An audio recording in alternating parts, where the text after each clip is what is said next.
Also, probably thought Alabama had the upper hand. They were the college football team to beat, right? They were the greatest college football team. They were basically the Titanic. Anytime you have somebody claiming that they're the greatest, you get that Titanic syndrome, and you get a lot of people start rooting for the ship to sink, if you will. So the final score was Clemson defeating Alabama 44-16. I don't think a lot of people saw that coming at all, but it was just from the time I watched the highlights this morning, but from the time he threw that first interception, that kind of sealed the deal. It kind of seems, but anyway. We got a great show for you. We're going to talk about, coming up here in a little bit, President Trump's going to be delivering a national address, primetime address from the Oval Office tonight. I believe it's going to be around 8:30 our time.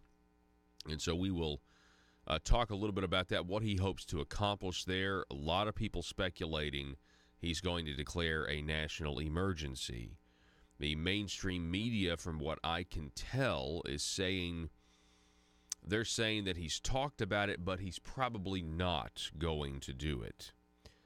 And as wrong as the mainstream media is, that makes me think that he very well may declare a national emergency. If you're going to do it, I would think that tonight is the time, because it's going to get tied up in the courts. But listen, under the from what I can tell, under the National Emergency Act, and I'll tell you about this here in just a minute, there's no definition of what a national emergency is.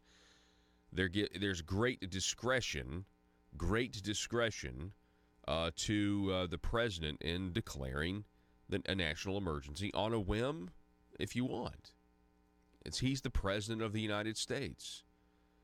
So we will see what transpires, and we're going to start the program here in 20 seconds. So stand by.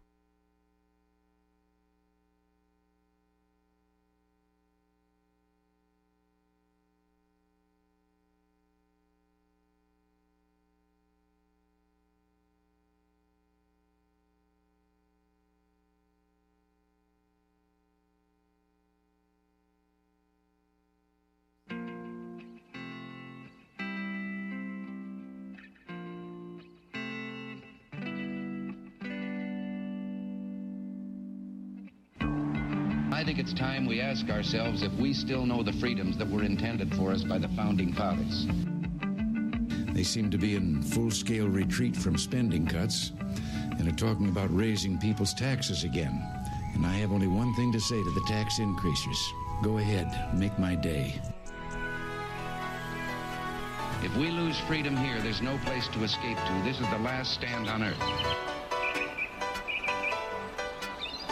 Those who would trade our freedom for security have embarked on this downward course.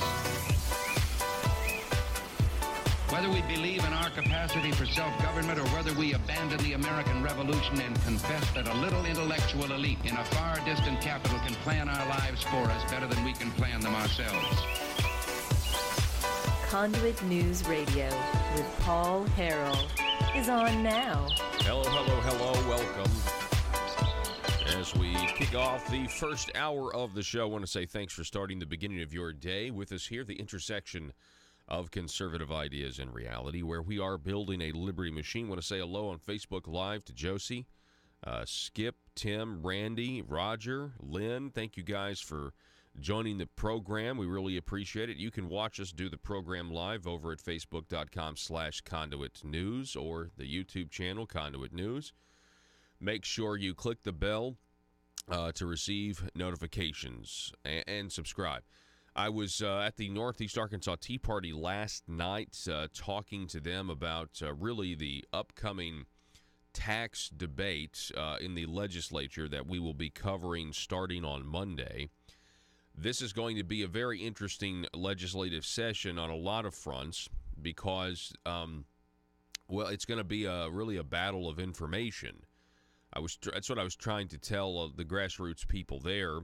That's what I did tell them. And we have to be able to communicate with each other quickly what actually is happening, on the ground at the Marble Palace, specifically when it comes to the tax policy, because My fear is, like many others, that we're going to hear a lot about an income tax cut and how great cutting the income tax is, but we won't hear as much about the offsets and increases, the net tax increases, meaning the tax burden on the people of Arkansas when it's all said and done. When the people at the Marble Palace sine die here in Arkansas, meaning they end the session in April sometime, that the tax burden on the people of Arkansas will have increased, meaning the government will be taking more money from us after a Republican supermajority legislature convenes than before. And I don't think that's acceptable. And so we need to make sure that doesn't happen. And one of the ways we got to do that is by sharing the truth and information. And so that's why you need to stay tuned to Conduit News. That's why you need to subscribe to the YouTube channel, Facebook, so that you can share the information that's going to be coming out in real time from the Marble Palace in Little Rock. That's also why our whiteboard for the rest of the week, it reads carefully crafted legislation, because in order, just from experience, in order to grow government, if you're a Republican and you want to grow government, you can't really come out and say, hey, I'm a Republican and I want to increase the size of government. Republicans know this. If a Republican wants to grow government, they have to engage in some form of deception or carefully crafted language or carefully crafted legislation, right? But let's be energetic, let's be optimistic, but let's also tell the truth, and that's what we're going to have to do. That's what we're obligated to do, quite frankly, is tell the truth about what actually is going on, and not be scared of it. Telephone number 870-275-9799 if you want to contribute to the conversation this morning. 870-275-9799. We will be talking to an Arkansas State Senator coming up at 6:33, Senator Mark Johnson, and we're excited to talk to him about some of his ideas. He has a bill pre-filed. I'll tell you what it is coming up at 6:33 rather, and then at 7:33 this morning, 7:33, we'll be talking with Megan Barth. Will be back with us to talk some national news. Let's talk about national news real quick, okay? The President of the United States, it is being reported that he will it's being reported that he will address the nation in prime time.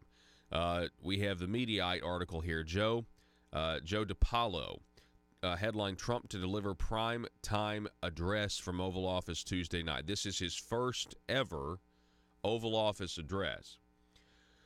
With the federal government shut down in its 17th day, President Trump is set to deliver a primetime address to the nation. I am pleased to inform you that I will address the nation on the humanitarian and national security crisis on our southern border Tuesday night at 9 p.m. Eastern, so that'll be 8 o'clock here, 8 o'clock Central. Now, let's talk about this. The Democrats, of course, they're demanding equal time. I think CNN is going to allow the Democrat Party to give some sort of rebuttal. There's a lot of talk that the president will declare a national emergency, and then he will use Department of Defense funding at that point to start to construct the barriers that are needed. The question is there a national emergency? That's the first question. I think the answer is a resounding yes. There clearly is a national emergency. And if we were I would say at any point in our history, in our past, meaning, if you were to go back, if you were to go back 20 years, I think if this had been articulated the way a president or any politician has brought this to the forefront of the country, we would say, yeah, this is an emergency. This has been an emergency for decades. This has been a national emergency for decades. Our economic security is undermined, and our national security is undermined. The national security really should be listed first. That's what this is about. And people, because people are used to the status quo, they don't understand the severity of a country not being able to control who comes in and out of the country because we're so used to it. Right? That's number one. Number two, the Democrats don't want anything to do with a border security agenda. I know they say they do, but they really don't, Because if building a wall is racist, then border security is racist as well. How can they have both simultaneously? Somebody explain that to me.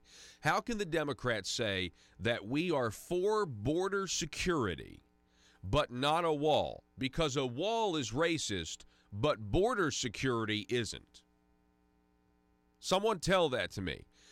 A border wall is immoral, they say. The Pope says a border wall is immoral, even though the Vatican is surrounded by a very, very large wall. But border security, which the Democrats insist they are for, border security is not racist and not immoral. How is that not a blatant contradiction? And of course it's a contradiction. Of course it's a double standard, because that's the way the left operates. So the president, if he were to declare a national emergency, has, number one, every right to do so, but number two, would be correct in doing so. Just because we've let millions and millions and millions of illegal aliens into this country for decades upon decades, and we're used to it, doesn't make it any less crazy, ridiculous, a violation of this country's sovereignty.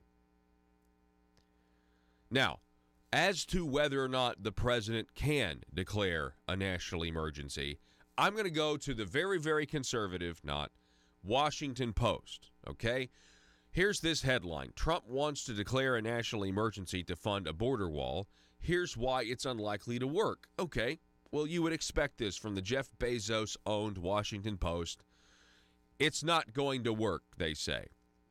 But Deanna Paul writes, this time President Trump is right about the law.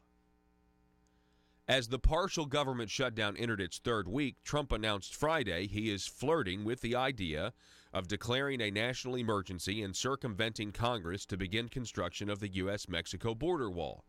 I can do it if I want, Trump said, and legally speaking, he can. Interesting.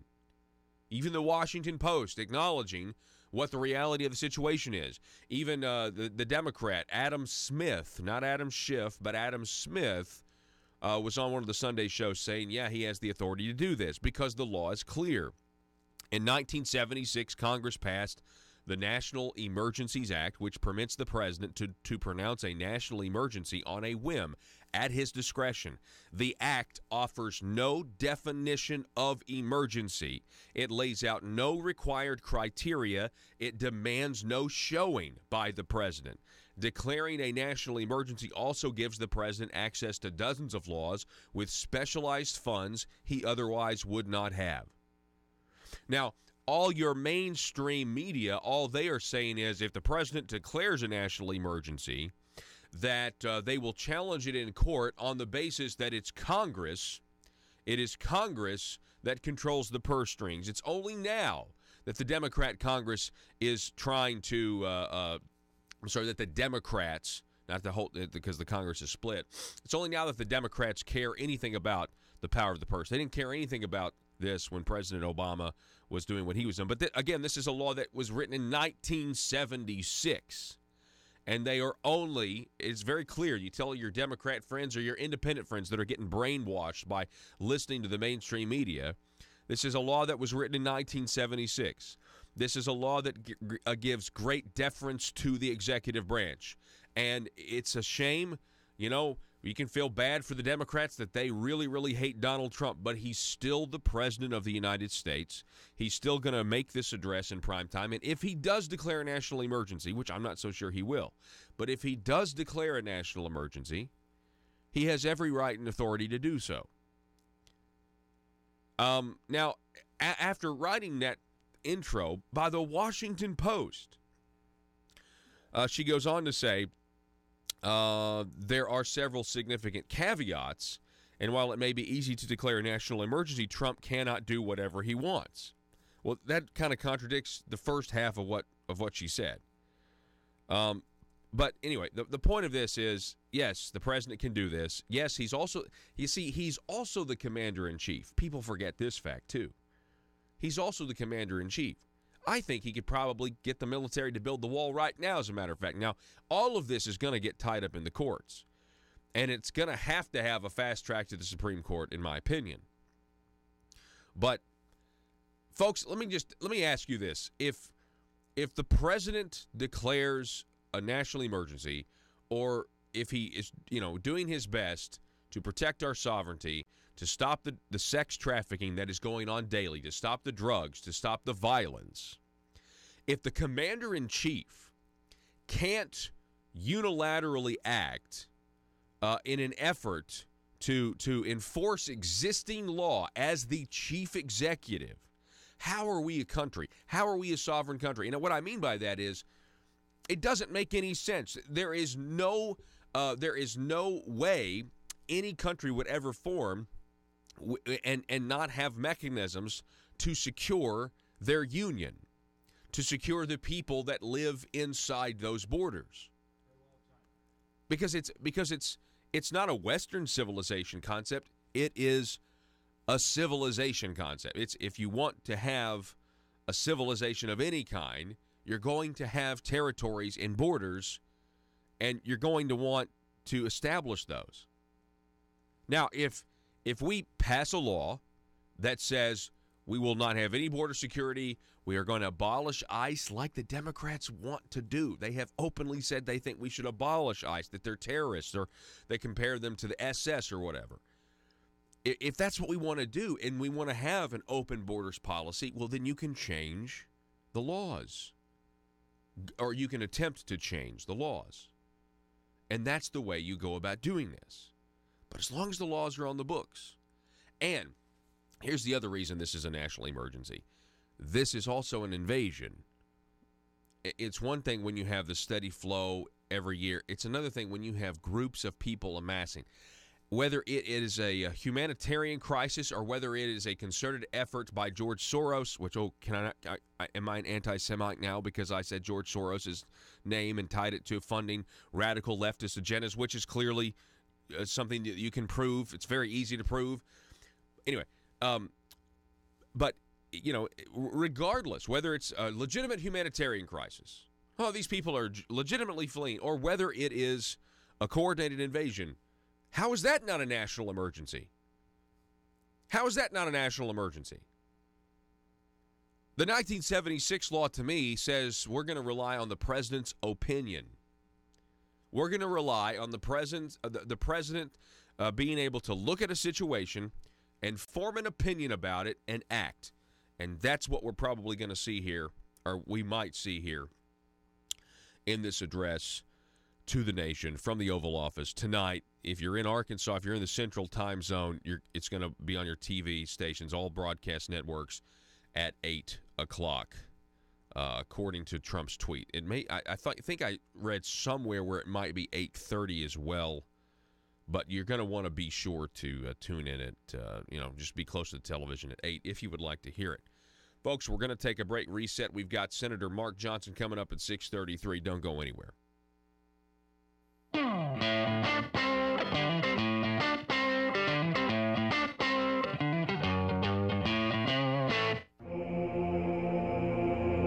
It's Conduit News Radio with Paul Harrell. All right, folks, welcome back to the program. Thanks so much for being with us. We got a special guest I want to introduce you to. Welcome to the program. We have Mr. John Milkovich. Is that how you say your name, John Milkovich? Well, you know what, Paul? We'll go with Milkovich. That's Milkovich. What I've used most of my life. There you go. Okay. You hammered. You nailed it that time. All right, John Milkovich. Now, you are a Democrat state senator serving in the state of Louisiana, correct? That's correct, Paul. Yes, sir. Okay, so you also have this new book, and this is why I think it's fascinating. This is why I wanted to have you on. Your new book entitled Robert Mueller, Errand Boy for the New World Order. I don't think many people would think a Democrat senator from Louisiana would write a book like that. What made you want to write the book, sir? Well, listen, we're Christians first, we're patriots next, and then we're for the... Do you need conservative legislation killed? Or do you need policies enacted that ensure government growth? Then you need to get Nephewed. Nephewed. Hi, I'm Nephew number 1. of uncle, nephew, and nephew, attorneys at law. I'm not a lawyer, but I am a senator. And I'm nephew number 2, and I am a lawyer and also a senator. Are you the victim of a recent accident in which the voters in your community mistakenly elected a limited government conservative who is now actually implementing the ideas he or she campaigned on? That's right, nephew number 1. Don't be a victim of democratic elections any longer. At Uncle, Nephew, and Nephew, we are committed to killing limited government legislation and promoting bills that increase the size of government by using any tool at our disposal. Because sometimes the truth of the matter is, principles get in the way of pragmatism. Just listen to some of our great testimonials. Ever since I've been using the nephews, all my special interests have been served. As long as you make sure your contract says lobbying services are prohibited, then the legal services of uncle, nephew, and nephew are legal. Trust me, put the nephews on them. It came out of nowhere. I was blindsided last election cycle when my well-funded and paid-for politician lost to some grassroots limited government voters. But then I hired the nephews, and they killed all the conservative policies the voters wanted. I got nephewed. I got nephewed too, and so can you. Uncle, nephew, and nephew will accept compensation via campaign contributions. Put the nephews on them. PHP Parody.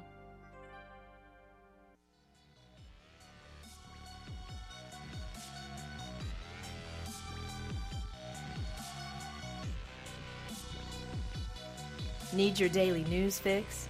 Don't forget to tune in to Conduit News Radio with Paul Harrell.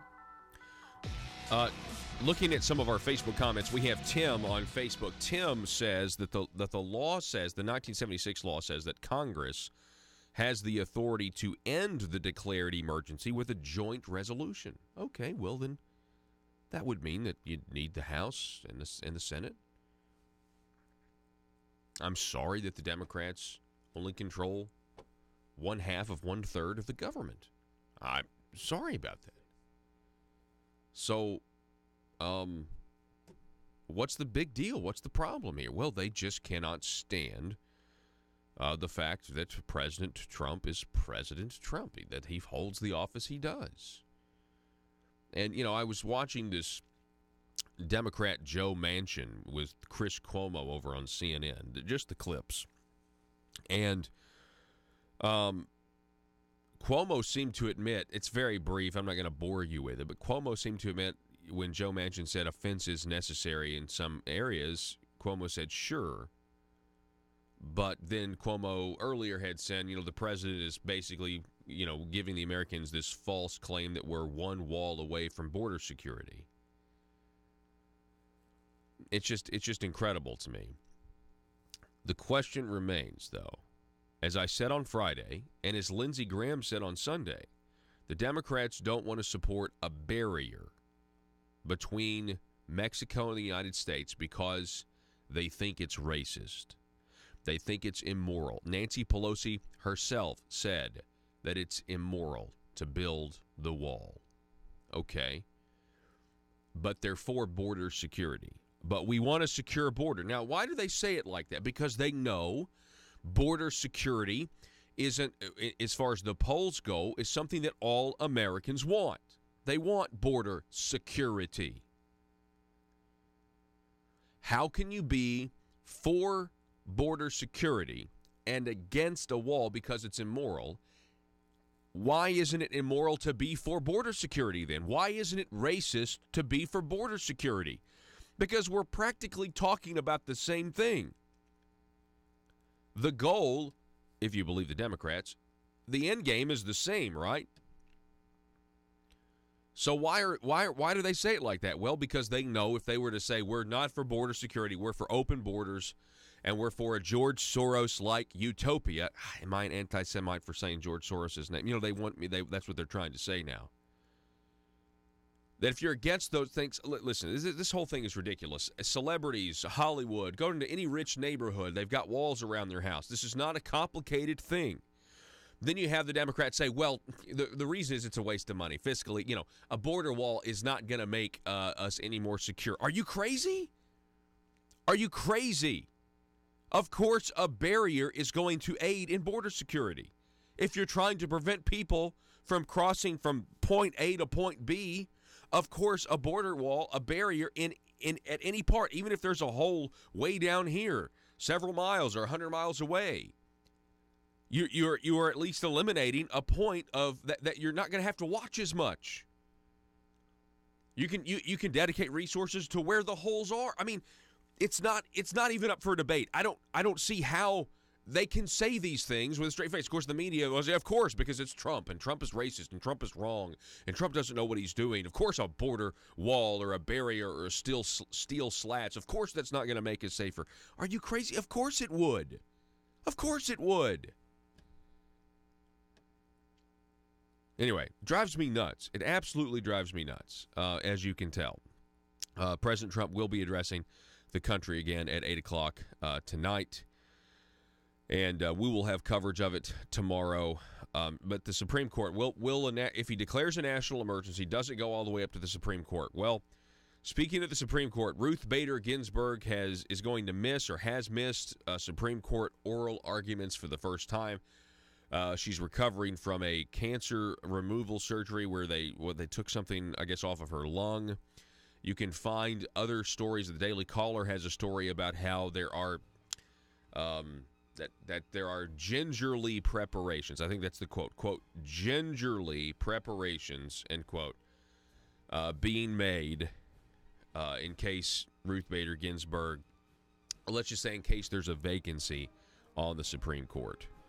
Ruth Bader Ginsburg is 85 years of age and was appointed by former President Bill Clinton.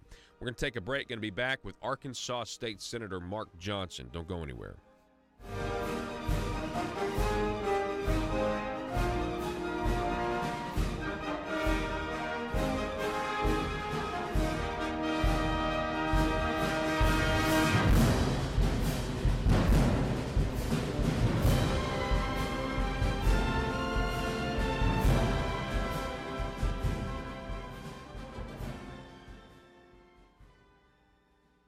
Of our country and our family and freedom. Robert Mueller is a dangerous individual, and I started studying him, and I was a little bit interested in the fact that we have an outsider, maverick cowboy in Montana. We would call him a Bronx stomper. I'm from Montana. President, and we've got all of these proponents of socialism and the establishment deep state insiders, the Bushes, the Obamas, the Clintons, and Robert Mueller against him. I thought, something's not right here. Started to investigate and found that journalists and researchers and federal agents were writing articles and doing research on the different scandals that Robert Mueller has been involved in, actively involved in. And I said, someone needs to go ahead and write an article that ties all of these scandals together, because if you go back over the last 30 years, Robert Mueller's been in the middle of cover-up after collusion, after corruption, after somebody needs to pull it together. And make long story short, I thought I was writing an article. It turned into a book. There's a ton of documented evidence. Robert Mueller is not an honest man. Mm-hmm. So talk about the title of the book, An Errand Boy for the New World Order. What does that mean? Well, he is the go-to guy for the globalists, for the establishment, the deep state, the insiders. We have to realize that, and I think you do, that President Trump is an absolute outsider. He wants to preserve America's freedom, independence, and sovereignty, but there's forces that want to drag America down. They want to drag us down with weaponized immigration, bringing people into our country that want to bomb, not build. They want to drag our country down with trade deals in which America magically comes in last in every single trade deal that we enter in. There's people that want to make Americans subject to the rules of the United Nations and the regulations that globalist bankers would like to put. There's people that want to take away our right to defend ourselves under the Second Amendment, want to take away our First Amendment rights. President Trump, whether you agree with everything he does or not, he has stood for American freedom and independence and sovereignty. He's standing up against weaponized immigration. He is standing against taking away our constitutional rights. He's standing against the trade deals that have been used to help trash the American economy. I mean this in jest, but when you sit at in the lunchroom with the Democrats in Louisiana, are you by yourself? Are you alone? Sometimes, and really, I would like to think that in the Louisiana Senate, the political party is not as important. And then, it's not for me. We were very clear when we ran that we were running on Bible principles and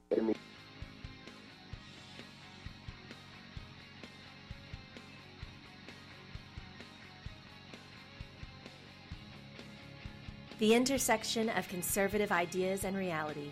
Conduit News Radio with Paul Harrell.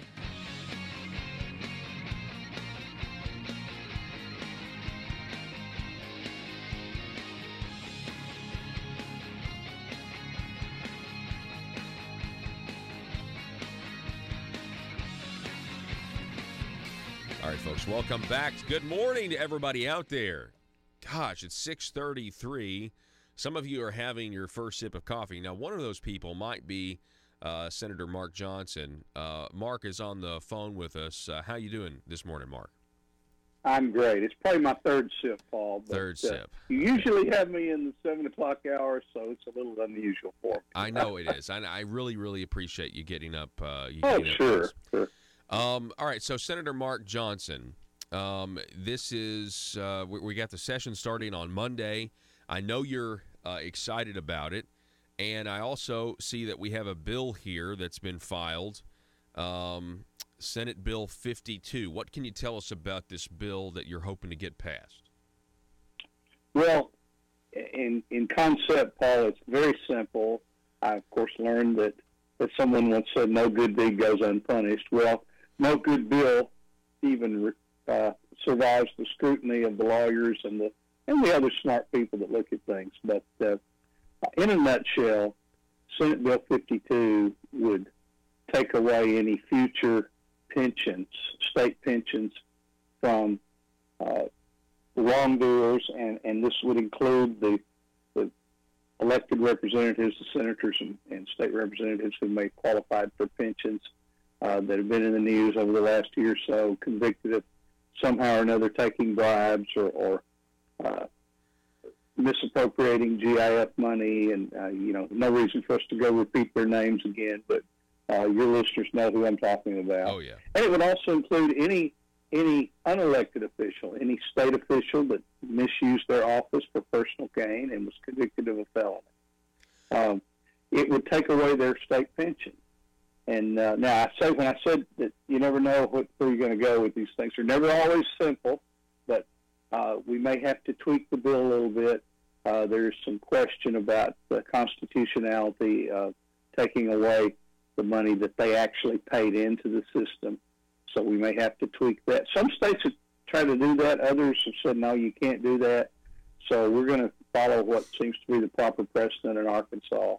And the other thing we have to be concerned about is that we want to make sure that nothing that we would do to the pension system would affect their status with ERISA and with the federal government and the IRS, things like that. So, definitely. You got to make sure that all that yes, fits sir. together in the puzzle. But so you're telling me right now that these politicians that are in jail, they're still going to get a pension? Well, under current law, they would, and of course, I hate to say it this way, but the poster child for it is former State Senator Nick Wilson from Pocahontas, who was convicted of federal crimes, went to prison, and was able to retire and was drawing his pension while he was in the federal prison. Wow! And to the best of my knowledge, is still drawing his pension. So, in those days, elected legislators received triple credit for every year they served. So every year they served in the legislature, they got 3 years credit. That's since been changed. They get 1 year credit for every year. But that allowed a legislator with 10 years of experience to have qualified for 30 years worth of benefits. So let's just say that former Senator Wilson had a pretty good pension and is still getting a good pension from the taxpayers that he stole money from. So, oh wow, this is one of the things that I saw. You know, Paul only made one real promise as far as legislation when I ran for this seat, and that is I would do something about ethics. Well, you know, life is a series of incentives and disincentives. I normally wouldn't get up this early in the morning, but I had to. But the incentive was I got to talk to Paul Harrell and to his listeners. So, do kind. But the incentive is, you know, yes, you work hard for many years as a state employee and you get this pension. That's a good thing. And, you know, 99.99999% of state employees are in that category. But then that 0.00001% that wants to use their office to steal from the taxpayers or to sell influence or the things that some of these legislators were convicted of, there's no reason for them to be rewarded with the same way that hardworking state employees and legislators, in some case, that have actually earned a small pension. Yeah, and you know the state employees who are towing the who are doing the right thing, I guess. You know, these other guys give them a bad name. You know, so I think this is a great. I'm going to read the title. This is the title of Senate Bill 52 by Senator Mark Johnson. You got some good sponsors with you. Senator Ron Caldwell as well is on this bill with you in the Senate. May I interrupt you, Paul, for just a moment? Yes. A lot of people may know Senator Caldwell was in a terrible accident. Yep. It was a horseback riding accident. He actually is home in Wynn now. He was able to go home, but he spent about 3 weeks in the hospital. Serious injuries, very close to being life-threatening or even threatening paralysis.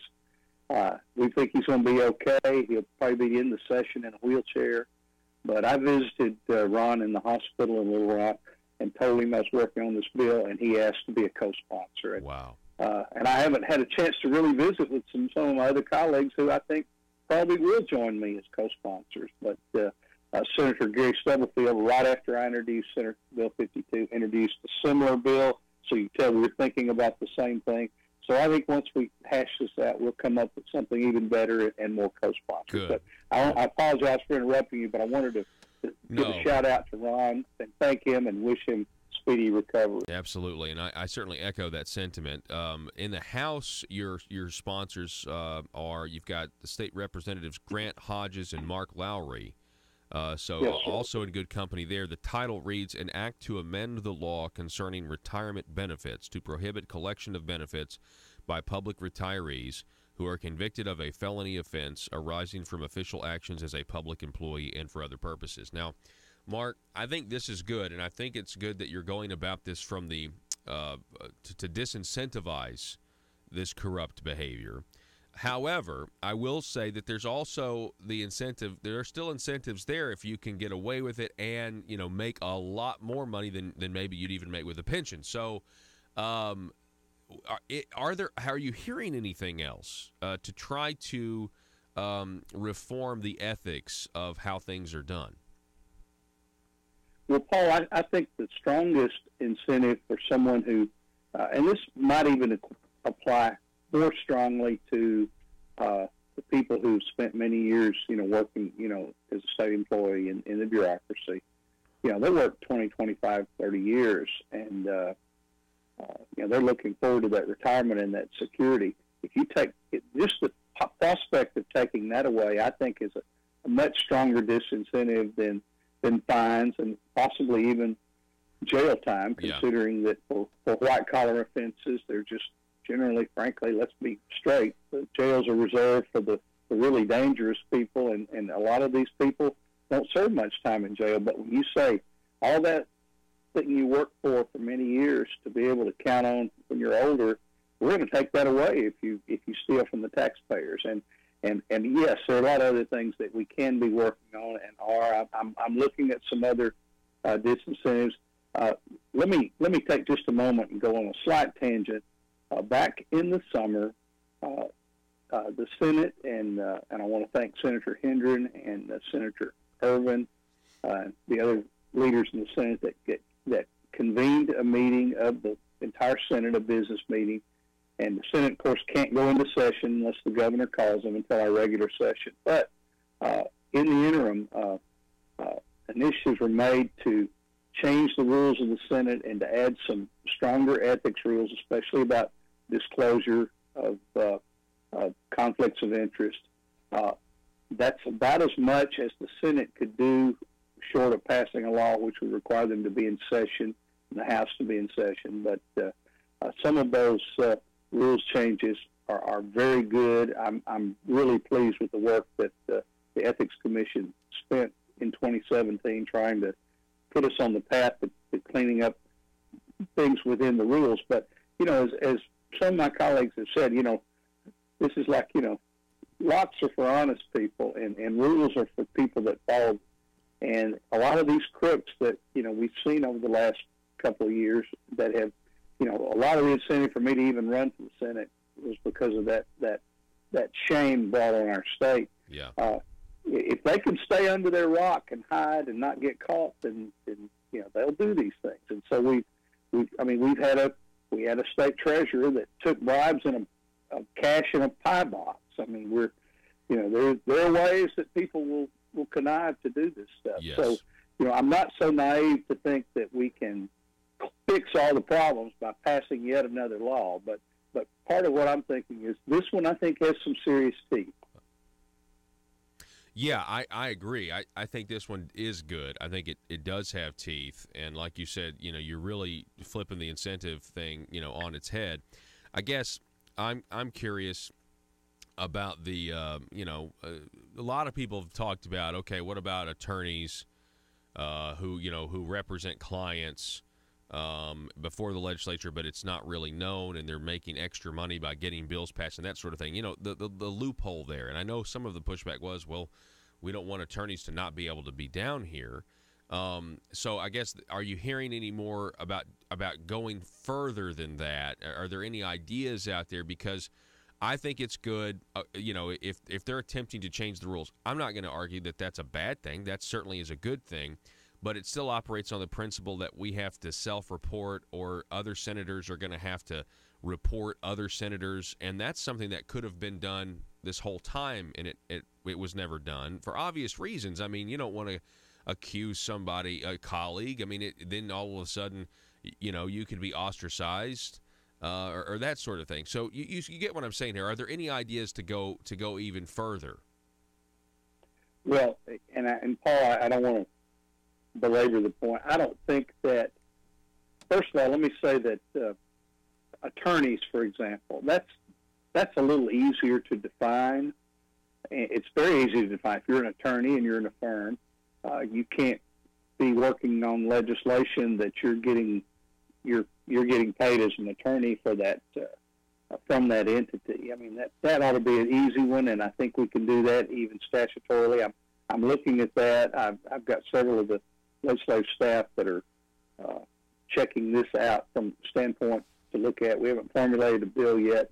One of the things, and I'm going to call it a loophole, that and how we get around it, I'm not sure. But Paul, I used the Nick Wilson example. I had stories told to me by people who would know that back in the bad old days, 20 years ago, that one lobbyist friend told me that he had a bill that would not come out of the committee that Nick Wilson was chairing, and he didn't think it was that controversial. He couldn't figure out why he couldn't get the bill heard, and someone sidled up to him in the halls of the Capitol and said, you need to send a $5,000 retainer up to mention the fellow who was Nick Wilson's law partner in Pocahontas.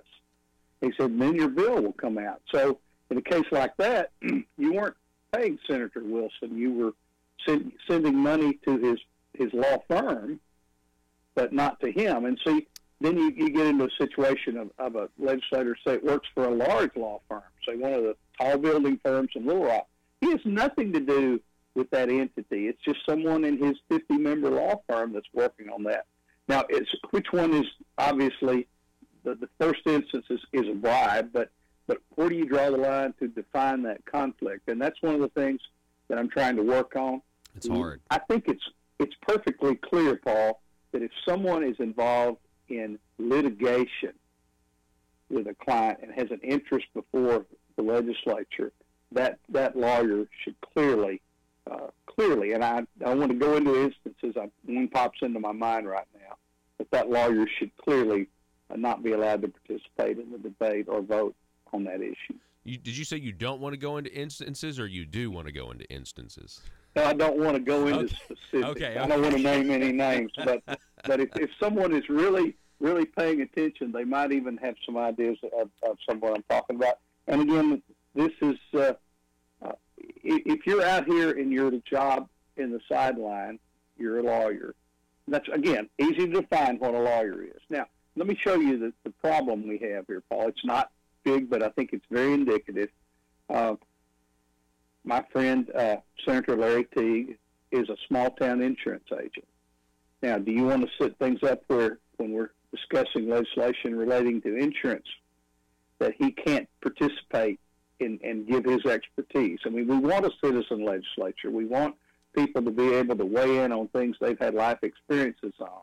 Mm-hmm. On the other hand, we don't want. I don't think the president of Prudential ought to be able to get up there, or the head of Blue Cross Blue Shield, or someone be able to get up there and serve in the legislature while they're receiving these benefits from the state. So here's the thing, like it's all about where we draw that line. Yeah, it is. Because see, I don't know if I can say this, but I mean I know when I say I don't know if I should. I don't know if Larry. I've talked to Larry Teague before. I like Larry. He's a really nice guy, and I believe him to be an honest Democrat. And I agree with you. You know what I'm saying? He's an honest senator. Yeah, honest senator, honest man, right? Mm-hmm. I may disagree with him here or there. Maybe that'd be fine. The problem is, what about the next guy? And that's the thing, is we don't know who the next bad actor, who's the next person that's going to fall into this temptation of using their office for extra monetary gain. Well, Paul, another thing I'm looking at, and this could come this session. I'm not so sure the time it's taken to put even something which I thought would be as simple as Senate Bill 52 together.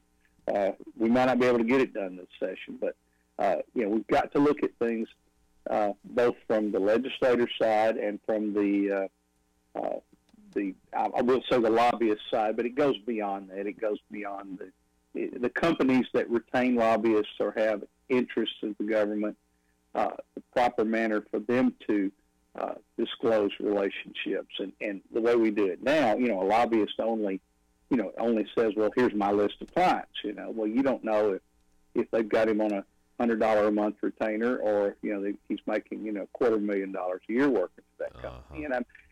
And there's a lot of responsibility, and one of the things you can do is look at other states, and that's a common thing to do. Is, okay, what do they do in our neighboring states or any state?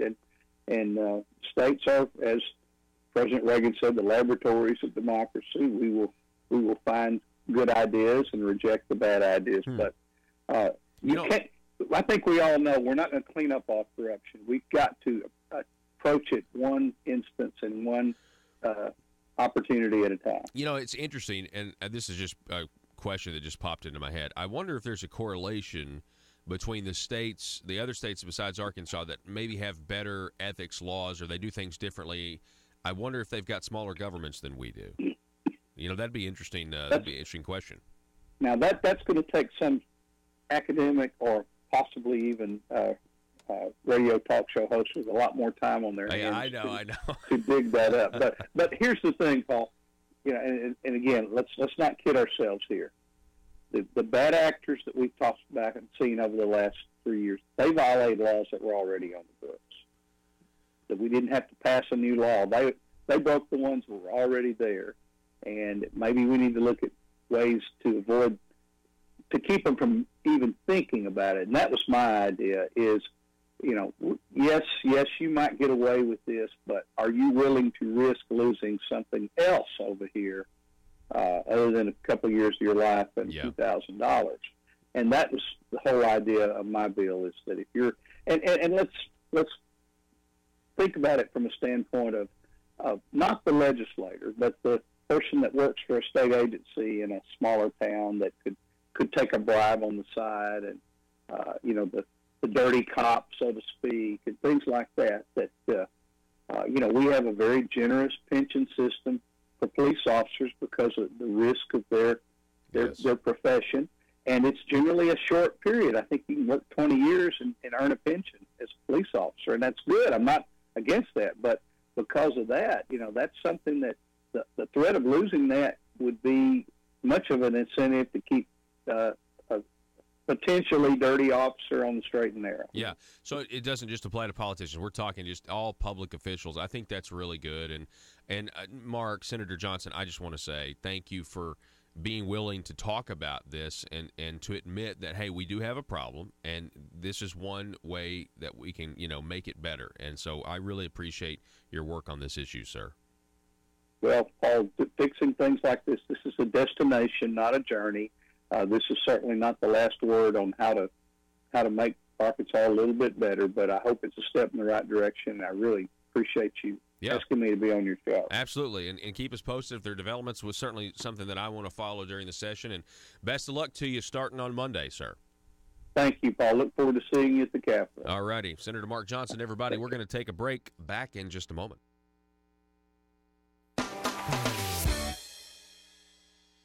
Russellville-based firearms manufacturer Omega are making clones of the most notable German firearms in the world. These delayed rotor-lock firearms have been and are currently used by law enforcement and military worldwide. At Omega, they manufacture their guns right here in Arkansas and produce the best reproduction in the marketplace that comes with a complete 5-year warranty. At Omega, they take firearm manufacturing seriously and offer discounts to active and retired law enforcement. Whether you're using Omega firearms to defend the public, defend your family, or for target practice, Omega has your back. For pricing, go to omega-guns.com. That's omega-guns.com. Are you a conservative-minded young person and want to let the world know about it? Are you tired of rolling your eyes as your professor regurgitates progressive, PC, neo-Marxist nonsense? Then you should interview on Conduit News Radio's Young Conservative segment and tell us about why you believe the way you do. Tell us how you came to be a conservative and what are your views on government. Now, if you're worried that your neo-Marxist professor may also be a right-wing talk radio listening masochist, then names can be changed to protect the innocent. It's the Conduit News Radio Conservative Future segment. To be interviewed, call 870-275-9799. That's 870-275-9799. If you're like me, you believe that small business is the heart of Arkansas's economic engine, and it should be viewed that way by the politicians in Little Rock. Conduit for Commerce also believes, like you and I believe, policies that achieve less regulation and lower taxation help small business in Arkansas thrive. Other policies like small, constitutionally consistent government and reducing citizen dependency on government keeps it from growing and expanding its influence on our daily lives. Conduit for Commerce works every day to educate the general public and legislators on these important priorities in the name of Arkansas small business. By the way, contributions to Conduit for Commerce are tax deductible. Log on now to conduitforcommerce.org and click on Contact Us on the right side of the page. That's conduitforcommerce.org. Go there now and learn the facts on protecting small business in Arkansas. United States Constitution. But Paul, I think the big picture here is, and I think Americans are really starting to get this, there is a Grand Canyon-sized contradiction, if you allow me to use that term, between that's even astonishing, a huge gulf between the image of Robert Mueller that's been portrayed by the mainstream media and Robert Mueller's career. There's a huge Grand Canyon-sized discrepancy between this constitutional awesome burden that we've given him of determining the legality of the presidency and the president, and his biography of the Department of Justice and the FBI of cover-up after cover-up after collusion after corruption. Well, let's talk about that. In your book, again, we're talking with John Milkovich, and he is the author of... Milkovich. Milkovich. Yeah, my apologies. John, That's okay. John Milkovich, Robert Mueller, Aaron Boy for the New World Order.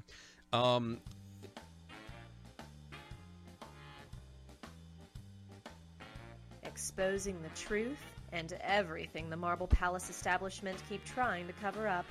It's Conduit News Radio with Paul Harrell. All right. Gosh. When we come back, can we talk a little bit about this Arkansas sheriff's deputy who's been fired for shooting someone's dog, like a little yipper, little weenie dog? Let's talk about that. I think so. I don't know. It's some very small. I watched the video once. I don't want to watch it again because it's just disturbing. Officer was not threatened. The officer was not under threat. He wasn't.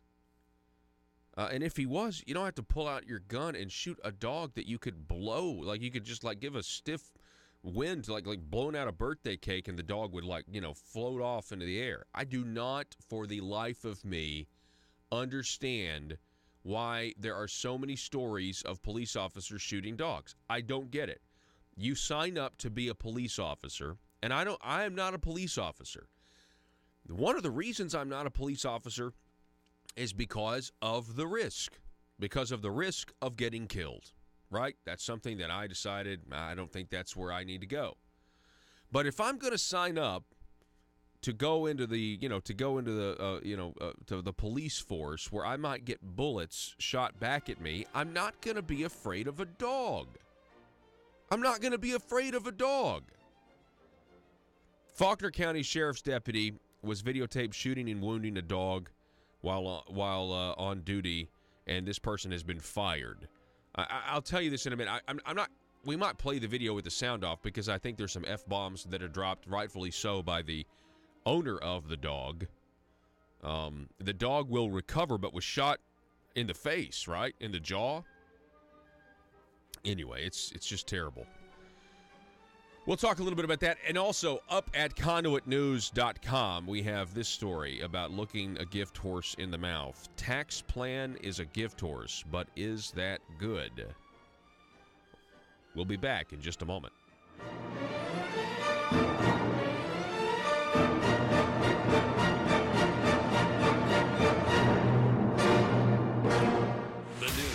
Talk of Northeast Arkansas. This is News Talk 101.3 FM and 12:30 AM KBTM Jonesboro, an EAB radio station. Talk about Uranium One. You talk about Uranium One in any of the book? Absolutely. Basically, that's another scam. Dr. Corsi is the expert on this, but he's talking about investigating President Trump for collusion. The real Russian collusion involves Russia, the Clintons, and Robert Mueller. The bottom line is the Clintons were instrumental in transferring 20% of America's uranium interests to the Russians, and in return, the investors in that company that got the uranium ore poured millions of dollars into the Clinton Foundation. And I think Dr. Corsi states in his book, Killing the Deep State, that the Clintons were, their Clinton Foundation received $100, maybe $200 million or more of cash, purportedly or apparently as a result of them transferring uranium to the Russians. Mm-hmm. Well, where was Robert Mueller in there? Standing down, standing by, seeing something, doing nothing. He had the authority to speak up, make some changes, bring indictments, prosecute, investigate. He did nothing, while the Russians were getting our uranium and the Clintons were getting over $100 million. So that's the real Russian collusion. And this is a fact that's been demonstrated in one of Hillary Clinton's State Department memos. Robert Mueller, not everyone in America knows this, actually, according to a State Department cable, delivered a small sample of highly enriched uranium to Russian officials on a Russian tarmac in Russia. I mean, that is Russian collusion. So we have him investigating fake collusion. But, we in the book, we try to outline some of his crookedness, the Whitey Bulger gang. Whitey Bulger was the Winter Hillmoff. Yeah, talk about that. That's been in the news recently. Whitey Bulger wound up dead, right? There was a prison transfer. I mean, there's some people thinking that Whitey Bulger knew and had information about, Robert Mueller in some way? Because Robert Mueller, wasn't he in Massachusetts at that time? Oh, absolutely. While Whitey Bulger was running a mafioso racketeering operation that resulted in the deaths of multiple people, FBI agents were actually assisting Whitey Bulger's Winter Hill Mafia in Boston, to the point that they were covering for him, they were tipping him off on local investigative efforts, they were protecting him from law enforcement, they were tipping him off when a law enforcement agency was getting close, they told him when to flee, and like I say, a bunch of dead bodies. One or more writers contend that FBI agents even assisted in the commission and or cover-up of murders with Whitey Bulger. Well, where was Robert Mueller and all that? Chronologically and geographically, he was right in the middle of it. He was first the assistant U.S. attorney in Boston, then the U.S. attorney for over 4 years, right in the middle of about the Whitey Bulger's 19-year reign of terror. What did Robert Mueller do about it? He didn't lift a voice, didn't lift a finger. He saw something, did nothing. We can fast forward a few years later to the Pan Am 103. That was that horrific explosion that cost 270 lives, the Pan Am flight from London to England that blew up over Lockerbie, Scotland. Basically, it was established very quickly after the bombing who was involved. Ahmed Jabril was the terrorist that built the bomb. Alcazar was the Syrian drug dealer that helped get it on the plane. There was some rogue CIA involvement. They knew about the bombing ahead of time and gave a green light for the bombing for the flight to proceed with the bomb, and 259 people on board, and 11 people died on the ground later in Lockerbie. And guess what Robert Mueller did? He was brought in to turn the investigation 180 degrees away from the actual killers, and he scapegoated a couple of Libyan intelligence officials that had about as much to do with the bombing as a sixth-grade PE teacher in Des Moines, Iowa. Robert Mueller, that's a hallmark of a Mueller operation. Convict, persecute the innocent, let the guilty go free. I'm sorry. No, it's fascinating information here. We're talking with John Milkovich. He's a Democrat state senator from Illinois. He's the author of a book, Robert Mueller, Louisiana. Of Louisiana. What did I say? You said Illinois, but you've got a lot. I apologize. You've got a lot going on. It's literally here in front of me. I see, Louisiana, Democrat state senator from Louisiana. And Robert Mueller, errand boy for the New World Order. I would like for you to talk a little bit about, you mentioned the relation.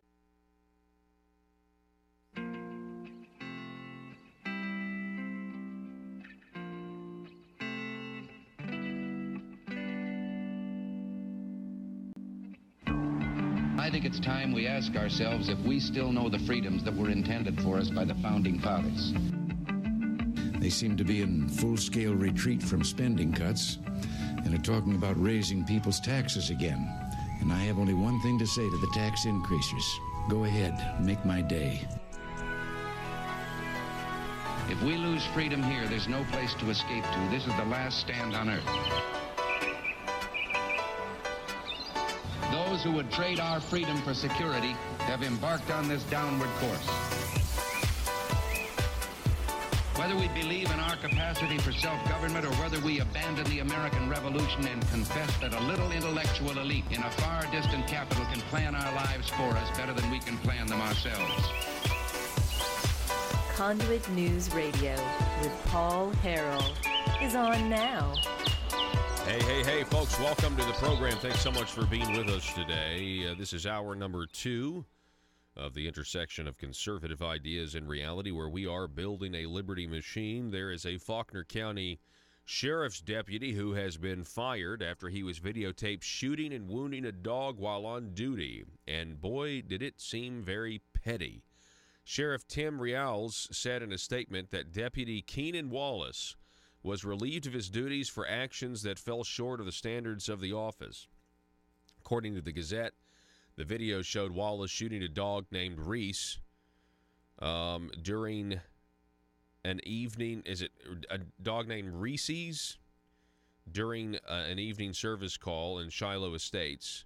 It's been viewed thousands of times online. Hundreds of comments, many of them critical, were posted to the sheriff's office Facebook page. Deputy Wallace, quote, Deputy Wallace fired his service weapon that injured an animal While in close proximity to a citizen, Rails wrote, I believe there were numerous opportunities to de-escalate the incident. No doubt. If you have seen the video, you are rightfully, well, you're going to range anywhere from outrage to just saddened, really. Quote, we in law enforcement answer calls every day that require split-second life and death decisions, Rails wrote. We strive to be right 100% of the time. Our department is saddened about this incident and apologize for any distress and disappointment this incident has caused anyone who was affected by this disheartening event. We will keep Reese's in our thoughts through the recovery process. The dog is expected to recover, I believe, was shot in the jaw. That's the update. But the shooting occurred while former deputy now, Keenan Wallace, was answering a call Friday evening in Shiloh Estates. The sheriff's office, at that point, let's see here, we're reading an old report. At one point, the Facebook page for the sheriff's office went down. The dispute began around 4:30 p.m. Friday when a woman standing in the road in front of his home in the 3400 block of Antietam Drive, pointed a gun at the dog and in the direction of his home. He told the woman to put the gun away and said that when she did so, she replied that she was going to call the authorities. Okay.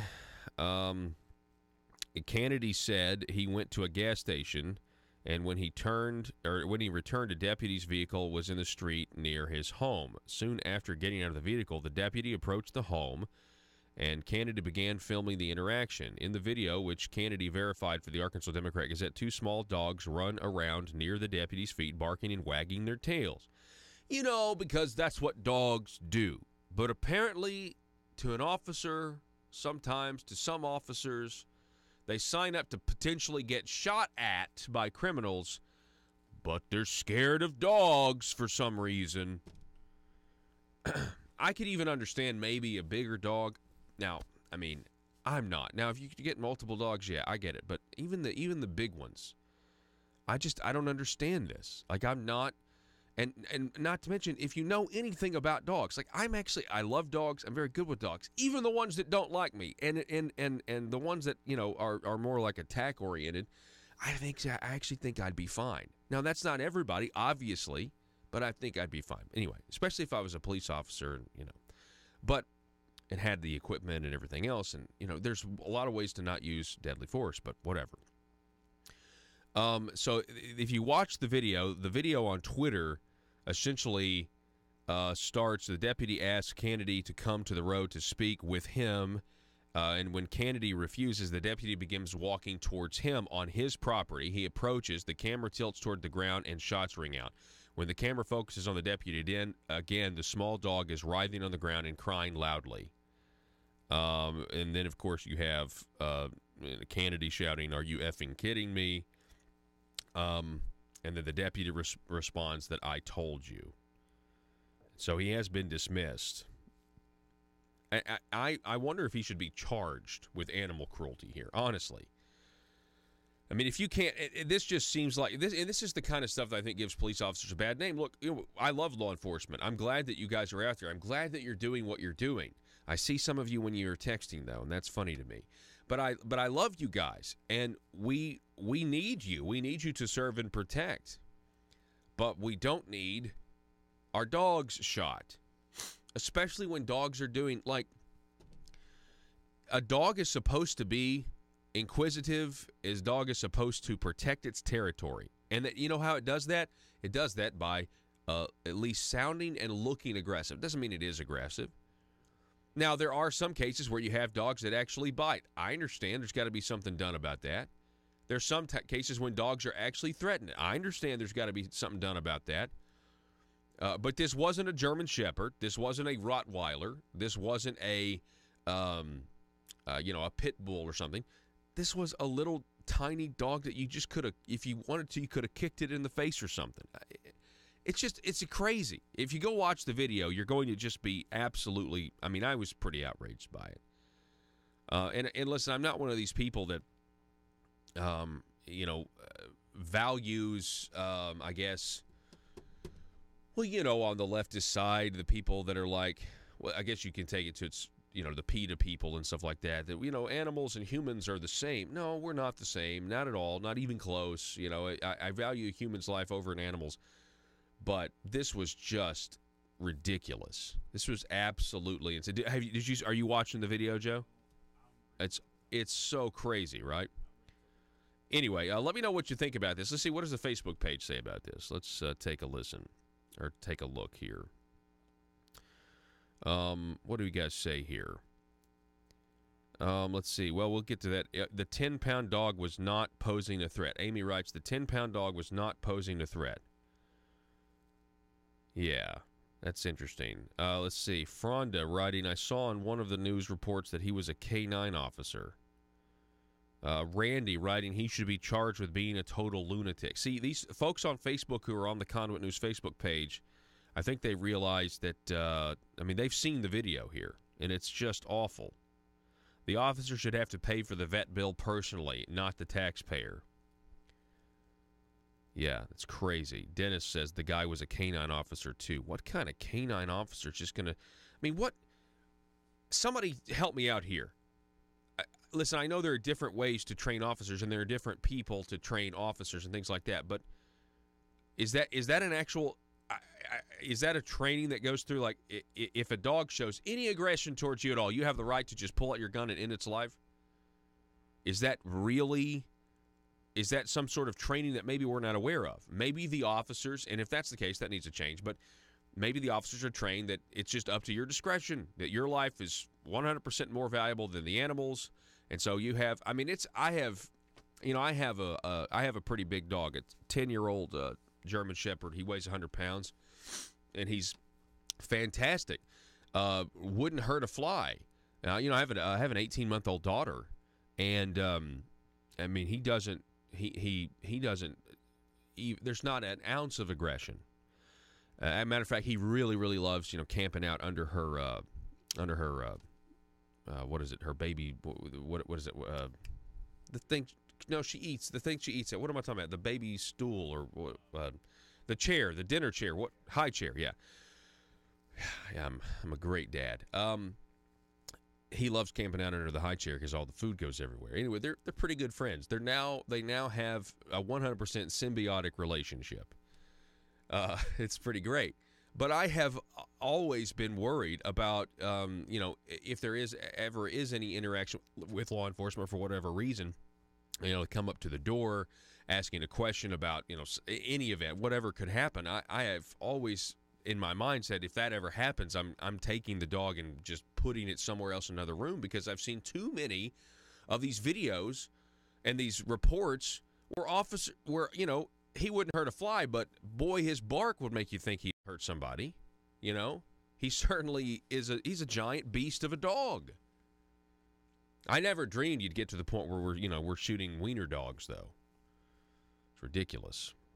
Anyway, that's the outrage going on right now in Faulkner County, and really across the state and across the country, is this story. Over at conduitnews.com, there is a fantastic piece that you need to check out, because it's a different perspective than you will get anywhere else. Headline here, the tax plan is a gift horse, but is that good? Should we look the gift horse in the mouth here? Look at that. That is some tobacco-stained teeth right there. Governor Hutchinson is proposing a reduction in the top income tax rate by phasing it in over a few years. The saying goes, never look a gift horse in the mouth, but you better look at this tax plan, because the full plan will keep Arkansas one of the worst states in the country for business climate. Too bad other tax changes the governor supports will take even more of your money. Get ready to pay an internet sales tax and increase taxes on gasoline and diesel, and that's just the start. Even with the income tax rate reduction in fiscal year 2020, the proposed changes will take at least $49 million more out of the pockets of Arkansas taxpayers.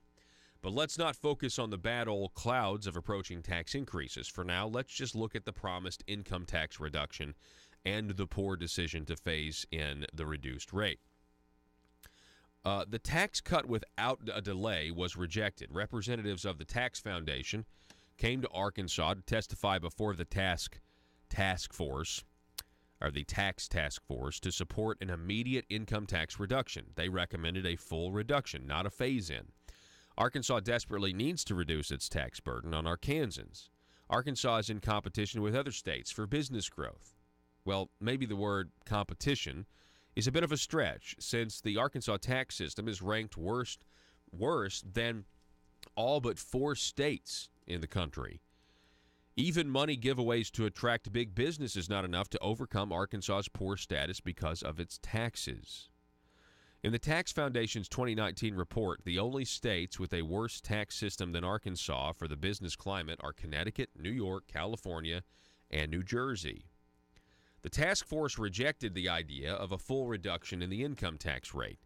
Instead, it recommended the governor's plan to phase in the reduction over 3 years. Year 1 would collapse the current income tax tables into a simplified single tax table and lower the top income tax rate to 6.5%. Year 2 would reduce the top income tax rate down to 6.2%. This would be an income tax revenue reduction of $71.8 million for fiscal year 2021. Year 3, the top income tax rate would drop down to 5.9%. Why the phase-in? Why delay the income tax rate reduction? The short answer is politicians want to minimize the impact of tax cuts on their pot of money for unrestricted growth in government and for giveaways to cronies. Politicians who want to delay the cut through a phase-in are saying they are being conservative or cautious. Their caution is the same plan Arkansas Democrats used when they were in charge. Their caution guarantees state tax collections will continue to increase, especially when they raise other taxes immediately. Delaying the tax cut is a win for our bloated government because tax collections grow with the economy. Then you got to look at promised tax cuts can be rescinded. We can't bind future legislatures. When a tax cut is scheduled for the future, there is a risk that the cut will be rescinded before it takes effect. Do you think this sounds unlikely? It is essentially what Governor Asa Hutchinson did when he took office.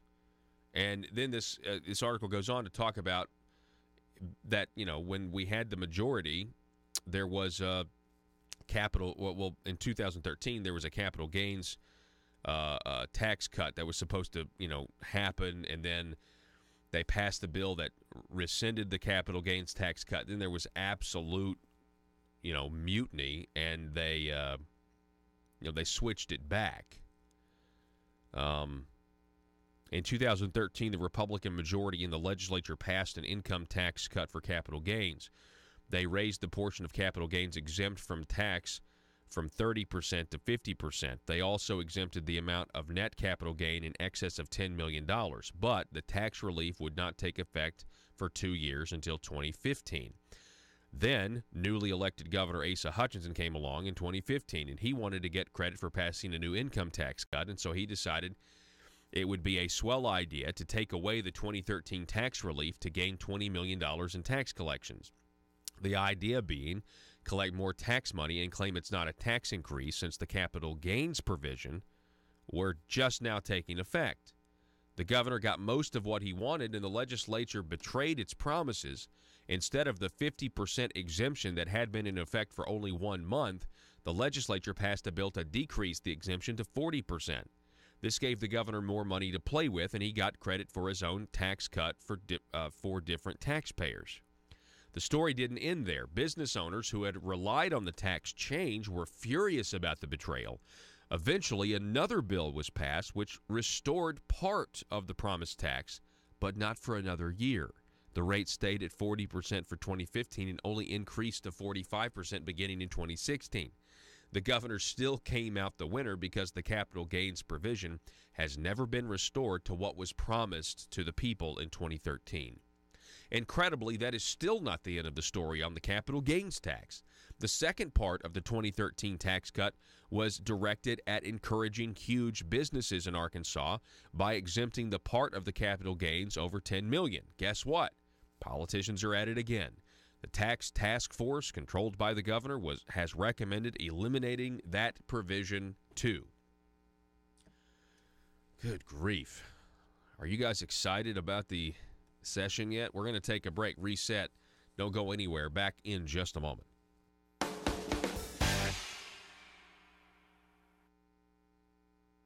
Relationship between the Bushes and the Clintons and how they were both, or seemed to apparently be both, so anti Donald Trump, and for this Russia collusion narrative. Do you address that any further in the book? Well, to some degree. Basically, what we say, and this is what we know to be fact. Bush Sr. said he voted for Hillary. Bush Jr., W., said he didn't vote. The Clintons, we know where they work. They're tied into Mueller. But let's talk about it. All of these past presidents have been connected to Mueller in one way or the other. Bush Sr. brought Mueller in to clean up sweep evidence under the rug and make sure the big boys got a slap on the wrist on the BCCI banking scandal, where they were bilking investors out of billions of dollars, bribing politicians, and laundering and financing drug operations and crooked intel ops. So Senior Bush was involved. In Arkansas, every single hour there is a politician not getting what they want. For some, it's an absolute nightmare. The sleepless nights wondering if progress will ever come. Lying awake pondering how to grow government in this political climate. Asking questions like, why don't my constituents want to pay a few cents more in taxes? Everyday politicians feel abused and neglected. These politicians are starving for power. They're hungry, confused, and they don't understand why no one seems to care. Will you be a patriot and commit today to help these poor, starved for power public officials? It's simple. All you have to do is commit to stay silent and never dissent or stand in the way of your politicians' rise to power. Never speak up or get engaged to stop the growth of government. By committing to these simple steps, you will ensure the life of your politician will be filled with contentment and the respect they are desperately seeking, as well as campaign contributions from lobbyists. This message brought to you by Aristocrats Serving Arkansas. PHP Parody.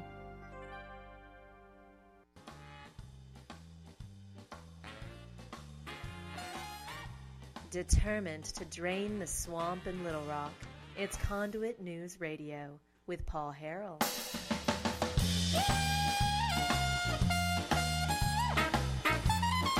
All right, welcome back, ladies and gentlemen.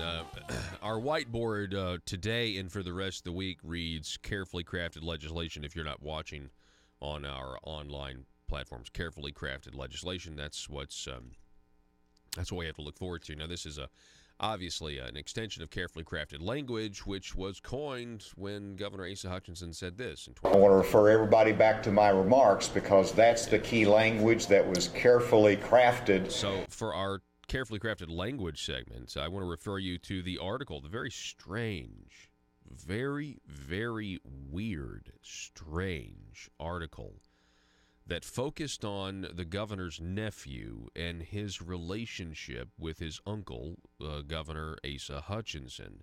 Such a weird, strange, and odd article. We talked about it yesterday. It was an article out of nowhere that seemed to try to combat what obviously they perceive, the establishment perceives, is a problem.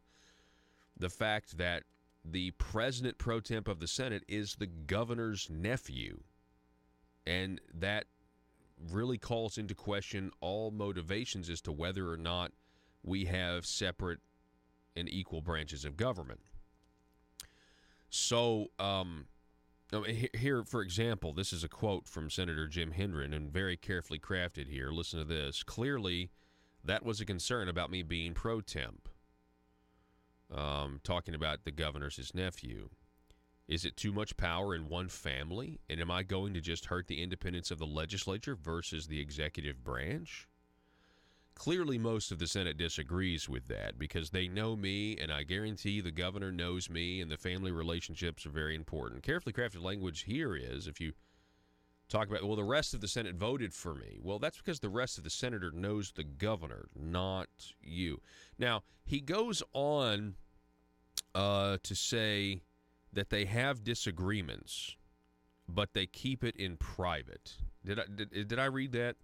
Let me. Where's that? Here we go. But he says their disagreements stay private. So they want you to think, they want you to know that this is in the second paragraph, by the way, of this article with the subheadline, "He, Governor, are kin, but can disagree." Meaning, hello, I'm Governor Asa Hutchinson. Hello, I'm Senator Jim Hendren. ... No relation. That no relation that's going to actually affect our jobs as being paid by the taxpayer. Nothing to see here. Isn't it weird that he says that they disagree, but they disagree in private? You know who else disagrees sometimes with an executive, but they do so in private? Yeah, the executive's chief of staff. I mean, in a lot of ways, this article is really it's like they took a shovel and they just decided to dig deeper. They're just digging a deeper hole that they're stuck down in, trying to combat this narrative that they're all obviously concerned about. They're just digging a deeper hole for themselves. I disagree with them, but in private. Well, that's what a chief of staff does. That's what you're not going to have a chief of staff go out and be like, my boss is wrong. That's what you do when you privately disagree with your boss. You don't publicly disagree with your boss. And that's essentially what this art, it's confirming. His own words are essentially confirming the fact that there is a problem.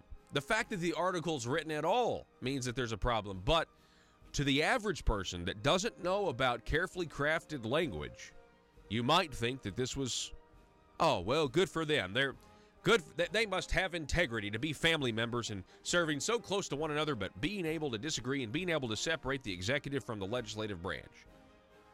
If it were your family member, could you do it? If it were your family member, would you be able to do it? The answer's no. Unless it's one of those, Thanksgiving situations where, your family member's a crazy liberal. Maybe in this case we have two liberals. Junior Bush hired him to head the FBI 1 week before 9/11. Obama came in and extended his directorship of the FBI for 2 years. So Mueller is connected to all of the past presidents of the last, about 20 years. So so generally you could just say establishment. I mean, definitely, friendly with both the Republican establishment and the Democrat establishment. So he's kind of he's the perfect guy to head this investigation. That is, well, let me ask you this: do you think this was basically they have to investigate Trump for Russia collusion because it's part of a cover-up from the real Russia collusion? That it's kind of projection and deflection, project what you yourself are actually guilty of on your opponent. You're about 110% right. I could not have said it as well as you just said it. Couldn't have said it better. That's exactly right. And Paul, you're Paul, correct? That's me. Yes. Sorry, I've gotten your name wrong plenty. Feel free to get my name. No. I won't. You're on it. Yes, and they knew that they could count on Mueller because he's been involved in all these cover-ups. I mentioned Whitey Bulger. I mentioned Pan Am 103. Mentioned BCCI. Ruby Ridge. I have no evidence at this point that he actually orchestrated that incident where the federal agents laid siege to the Weaver family and shot the dad and seriously wounded him, shot the mom to death while she was standing unarmed in the doorway of her house holding her 10-month-old infant daughter. They submachine gunned his son, 14-year-old son, to death as he was running away from what the family said was an ambush by federal agents. So I have no evidence that at this point that Mueller organized that federal siege. What we do know is that afterwards Mueller was furious. Was he furious because the dad got shot, the mom got killed, the 14-year-old teenager got killed? No, he was furious that anyone had the audacity to criticize federal agents for shooting up the family. 9/11. Let's go there. What George Bush Jr. appoints him head of the FBI 1 week before 9/11. It's up to the American public to figure out whether that's coincidental or not. That's just a fact. But what we do know is that within days of 9/11, Robert Mueller was wholly invested and involved in flying and whisking the Saudis, the bin Laden, and the Saudi royals, high-ranking Saudis, out of the United States of America so they could not be questioned by federal agents about their involvement in 9/11. Of course, we have since found out that the Saudis there were 15 of the 19 alleged hijackers were from Saudi Arabia. Yeah. We also know that Saudi royals were giving them money, connections, operative support, lodging, basically connecting them to the United States. And isn't there pending litigation? Isn't there pending litigation about the Saudi Arabia? Meaning that Saudi Arabia can be liable for some of that at this point. Wasn't there something that happened? I think.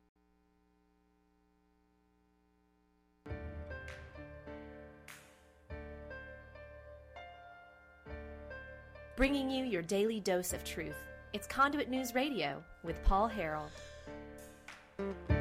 Hello, ladies and gentlemen. Welcome back to the program. It's always great to have you. Guys, feel free to send us a text, 870-275-9799. That's 870-275-9799. I want to welcome back to the program. We got the co-chair of Red Wave America PAC and founder of ReaganBabe.com. Megan Barth is back with us. Megan, how are you this morning?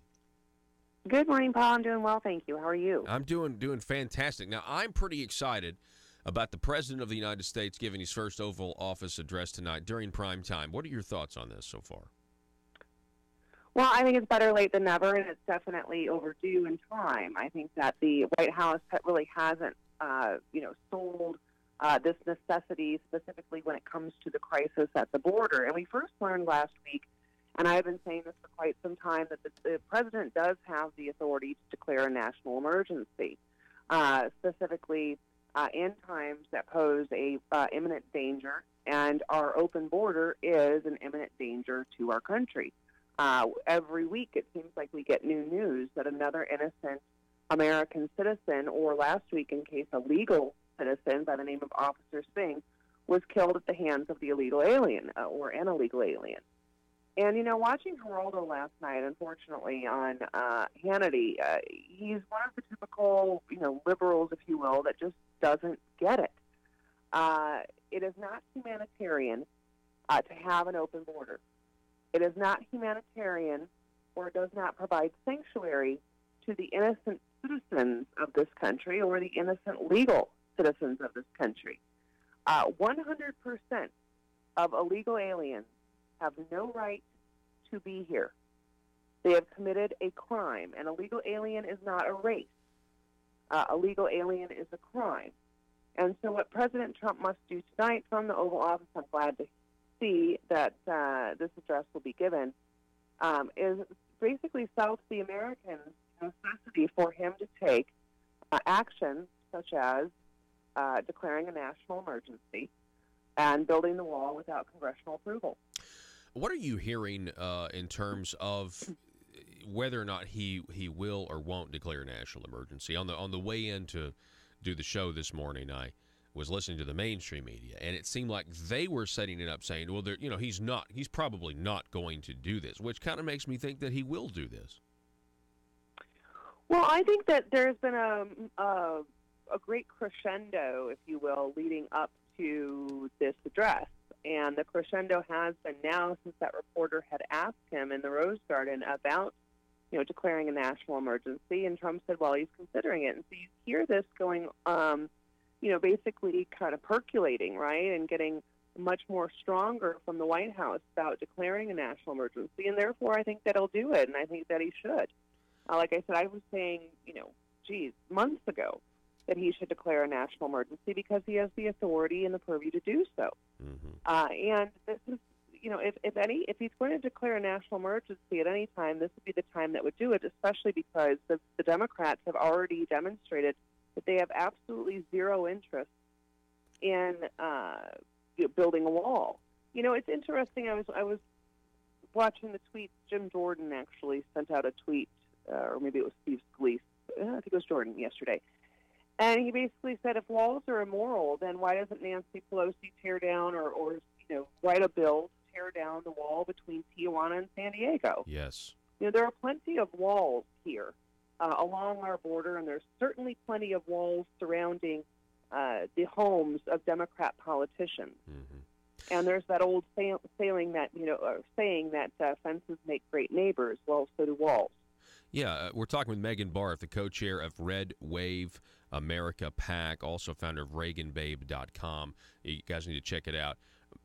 Megan, it's interesting that you mentioned, the Democrats, they all have supported a barrier of some kind in the past. But now, I said this on Friday, Lindsey Graham said this over the weekend as well, that the Democrats don't want to support any sort of barrier, fence, wall, whatever, because they think it's racist. And so I started thinking, and this is the true thing. I mean, they think, or at least they don't want to be aligned. I mean, it's not racist, but this is the perception that they're trying to, put out there, that Donald Trump is a racist, Nazi, KGB agent that's loyal to the Saudi Arabian government. It's, it's just like the list gets longer every single day. But how in the world, if it's immoral to have a wall, they say, well, we're for border security. We're Democrats. We're for border security, but we're not for a wall. Well, if a wall is immoral, isn't border security immoral also? Right, and that's kind of the point of the Jim Jordan text I had pointed out, and a very good point that you make. Then the whole border is immoral. And this is really where now the Democrats have gotten. They've kind of progressed from a wall is not needed to Trump is a racist to the wall is immoral, and thereby trying to be the moral arbiters of what is moral. And for the Democrats to be the moral arbiters of anything, specifically when they are the advocates of abortion on demand at any time, is laughable. Mm-hmm. And so they have now framed this argument into an amoral or immoral wall, rather, than simply just a structure, providing our protection. It doesn't really make any sense, but the Democrats are betting that many of their, I would say, ignorant followers will eat it up. And again, illegal alien is not a race. Illegal alien is a crime. Yes. And if we did have, I would say, the chutzpah to do so, we should be deporting everyone that is here living illegally because they have zero right to be here. We spend $138 billion, I believe was the last total I saw, on the care, welfare, and incarceration of illegal aliens. The remittances that Mexican nationals are sending back to their home country are in excess of $50 billion annually. I think 2017 was the largest transfer of remittances in the history of the country. So I've said, and President Trump has floated this idea as well, why aren't we putting a 50% tax on remittances? Yeah. We could build the wall with that money. That's a why aren't we taxing the cars and the trucks that are coming across our border? I have to pay a toll if I go to California, for example, on a private highway called the 73. They keep raising that toll every time I go down it seems. I think it's $6 now one way, $6 the other way in rush hour. Why aren't we charging $20 per car at the border? Why aren't we charging $40 per truck at the border? We could recoup this $5.6 billion that Trump wants for the border probably within a week or two if we tax remittances and tax trucks and cars that passed our border. It's fascinating. Even the Washington Post, back to the national emergency, the Washington Post's Deanna Paul wrote yesterday that this time President Trump is right about the law, and talking about he does have the authority. Under the 1976 law, Congress passed the National Emergencies Act. It permits the president to pronounce a national emergency on a whim at his discretion. The act offers no definition of emergency. It lays out no required criteria. It demands no showing by the president. It's clearly a law that gives deference to the executive branch. So that being said, Megan, this address tonight by the president, I understand it's like going to be 8 minutes or something. He really has an opportunity here to communicate how dangerous the border is. I mean, we've got drugs, we've got sex trafficking. We have in some places it's one of the most violent places on the planet. Not to mention the invasion, okay, if you want to call it the invasion of the caravan, which that's what I would say, or you could say it's a humanitarian crisis. Either or, right? I mean, it is a national emergency. Well, it is, and actually on New Year's Eve day, I was just at the Ace Hardware down the street, and I ran into a Minuteman that I happen to know, and he was headed down to the border. And they had, I guess, arrested, if you will, international foreign invaders, 8 men from Pakistan. And you know, he says what we're arresting here specifically at this one point that does not have a wall, where the cameras that border security, it's kind of a blind spot, if you will, for the cameras. He said, we're not arresting, you know, women and children. We are arresting military-aged men that are illegally crossing our border and trying to invade our country from all parts of the world.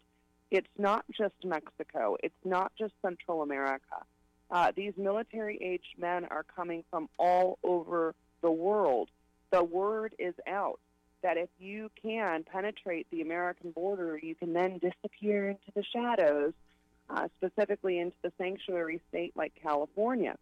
And so with the rise of the terrorist threats that we continually face on an ongoing daily basis, this would be a national emergency. I was reading a headline that said, you know, Trump lied. Of course, the mainstream media. Trump lied. There weren't thousands of terrorists arrested at the border. There were 6. Okay, well, how many is too many for the left? I would say 1. Mm-hmm. Yep, and this is something that we know, you know, terrorists, that they'll exploit any weakness that we have. And, you know, Sure. that we have reports of this forever. This is what I was talking about in the first hour. Just because the status quo has been that we're comfortable with, or at least our leaders are comfortable with decades of unchecked illegal immigration, just because that's the status quo. And now you've got somebody who's made it his campaign. You got somebody who's bringing it to the national forefront, and he's trying to do something about it. I mean, the idea of controlling who comes into your country isn't even a product of Western civilization. It's just simply a prerequisite for any civilization. And so what he is trying to do is extremely responsible. President Trump is trying to be a responsible executive because he understands that he has the obligation to protect the nation. And I'm excited about this address. We're talking with Megan Barth. She's the co-chair of Red Wave America PAC and founder of ReaganBabe.com. Megan, I wanted you, feel free to talk anything about what I just said there, but I also wanted to get your opinion about what happened last week with a Washington Post op-ed by Mitt Romney, super critical of the president, questioning his character. What was your response or reaction to that? Well, I'll just make a last point on the border. The primary duty of the commander-in-chief is to protect us from enemies, foreign and domestic. And if that means closing the border or declaring a national emergency, as you indicated, he has every lawful right to do so. Now, we should not expect that it's going to be as easy if he declares a national emergency, because, of course, lawsuits are going to follow, and those lawsuits will be headed up by, you know, the typical left. As far as Mitt Romney is concerned, I'm not surprised. I'm not surprised at the timing of it. The timing was not a mistake. The timing was with intent. Right before Mitt Romney is sworn on the Senate, he chooses Jeff Bezos' blog, the leftist Washington Post, to publish an op-ed. He probably could have published that op-ed anywhere. He specifically chose the Washington Post, and he specifically chose that time. It wasn't ignorant of him to do so. It was a publicity stunt. He wanted to make sure that he was going to exercise whatever little power he had when he was coming in as a junior senator from Utah in order to, on his way in, slap the president. He wouldn't slap Barack Obama, and President Trump made that point that perhaps if Mitt Romney would have fought harder, we would be referring to him as President Mitt Romney and not the junior senator from Utah. But this is a typical moderate, and we can't forget where Mitt Romney comes from, or any moderate, for example. Romney's dad had partnered with the quote-unquote Rockefeller Republicans in order to sabotage Ronald Reagan's initial chances of running for president. They thought that he wasn't, an appropriate fit, so to speak. He's one of the greatest presidents of our lifetime, and why I named my blog after him, ReaganBabe.com. And so Mitt Romney has always been a big government moderate. All moderates are big government moderates. All moderates love to do deals with big government. Democrats, in order to grow government, you never see moderates doing deals with the likes of the Freedom Caucus, the conservatives in Congress. And so moderate Republicans, I've said time and time again, and I've written about this time and time again, is that they've destroyed the brand of Reagan. They've destroyed the brand of conservatism. They've literally destroyed or nearly destroyed the GOP. Moderates don't win national elections. Moderates do deals with Democrats. John McCain backstabbed his constituents when he did not repeal Obamacare in the 11th hour after he promised for years to repeal Obamacare. So you can't trust a moderate. You can't trust Mitt Romney. But what we can trust about moderates is that they will always backstab the Republican base in favor of their Democrats to reach across the aisle. Yeah. It's really sad because they're exposed as being frauds because, moderates will agree with some of the policy goals that conservatives want. And now you have President Trump implementing them, and are they just jealous because they're not the ones doing it, or were they never really supportive of those ideas in the first place? The latter.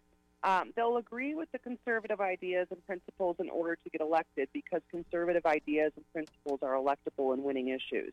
We see it time and time again. But then you'll have the consultant class that will come in and say, oh, no, you must moderate your positions in order to grow the tent. No, that's not how the tent grows. That's how the tent shrinks, and that's why we lost 2 national elections that we should have easily won, namely McCain and Romney. And so the moderates will use GOP resources. They will use GOP funds. They will use GOP assets like people on the ground, et cetera, phone banking, in order to get elected under the conservative ideas. And then they will go ahead and never believe in them in the first place. They simply believe that they can win using them. And then when they're useful to them, once they're useful to them, then they'll discard them once they get an ounce of power. Yeah. That sounds a whole lot like some of our local politicians here in the state of Arkansas as well. Megan, all politics is local. That's right. That's right. Megan Barth, the co-chair of Red Wave America PAC and founder of ReaganBabe.com. It's always great to have you on, and I hope you have a fantastic day. Great to be with you, too, Paul. Thank you so much. Anytime. All right. Thank you. Folks, we're going to take a break. The phone number, 870-275-9799. I want to remind you, you can check out that tax article that we covered and finish the rest of it out. It's over at conduitnews.com. The headline, the tax plan is a gift horse, meaning the tax plan for Arkansas. But is that good? Check it out on the front page, conduitnews.com right now. Back in a minute. Russellville-based firearms manufacturer Omega are making clones of the most notable German firearms in the world. These delayed rotor-lock firearms have been and are currently used by law enforcement and military worldwide. At Omega, they manufacture their guns right here in Arkansas and produce the best reproduction in the marketplace that comes with a complete 5-year warranty. At Omega, they take firearm manufacturing seriously and offer discounts to active and retired law enforcement. Whether you're using Omega firearms to defend the public, defend your family, or for target practice, Omega has your back. For pricing, go to omega-guns.com. That's omega-guns.com. Are you a conservative-minded young person and want to let the world know about it? Are you tired of rolling your eyes as your professor regurgitates progressive, PC, neo-Marxist nonsense? Then you should interview on Conduit News Radio's Young Conservative segment and tell us about why you believe the way you do. Tell us how you came to be a conservative and what are your views on government. Now, if you're worried that your neo-Marxist professor may also be a right-wing talk radio listening masochist, then names can be changed to protect the innocent. It's the Conduit News Radio Conservative Future segment. To be interviewed, call 870-275-9799. That's 870-275-9799. If you're like me, You believe that small business is the heart of Arkansas's economic engine, and it should be viewed that way by the politicians in Little Rock. Conduit for Commerce also believes, like you and I believe, policies that achieve less regulation and lower taxation help small business in Arkansas thrive. Other policies like small, constitutionally consistent government and reducing citizen dependency on government keeps it from growing and expanding its influence on our daily lives. Conduit for Commerce works every day to educate the general public and legislators on these important priorities in the name of Arkansas small business. By the way, contributions to Conduit for Commerce are tax deductible. Log on now to conduitforcommerce.org and click on Contact Us on the right side of the page. That's conduitforcommerce.org. Go there now and learn the facts on protecting small business in Arkansas. Junior Bush hired him to head the FBI 1 week before 9/11. Obama came in and extended his directorship of the FBI for 2 years. So Mueller is connected to all of the past presidents of the last, about 20 years. So so generally you could just say establishment. I mean, definitely, friendly with both the Republican establishment and the Democrat establishment. So he's kind of he's the perfect guy to head this investigation. That is, well, let me ask you this: do you think this was basically they have to investigate Trump for Russia collusion because it's part of a cover-up from the real Russia collusion, that it's kind of projection and deflection, project what you yourself are actually guilty of on your opponent? You're about 110% right. I could not have said it as well as you just said it. Couldn't have said it better. That's exactly right. And Paul, you're Paul, correct? That's me, yes. Sorry, I've gotten your name wrong plenty. Feel free to get my name. No. Conduit News Radio with Paul Harrell is building a liberty machine. Find out more at conduitnews.com.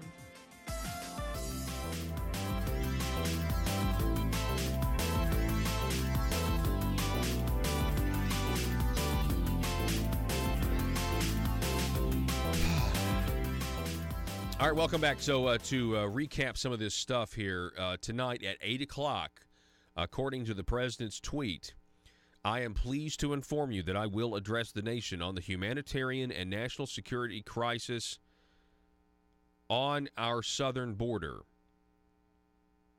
Tuesday night at 9 p.m. Eastern. Okay, Tuesday night, 9 p.m. Eastern. This is the president of the United States, so that'll be at 8 o'clock Eastern.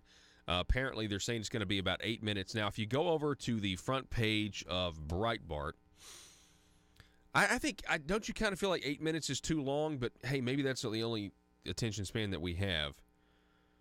We'll have to see. Let's see, I had this. It was on the front page. Now they've got this Ann Coulter story up there. But anyway, how President Trump is basically putting all of his chips in this speech. And he's got to, he's got to really deliver here.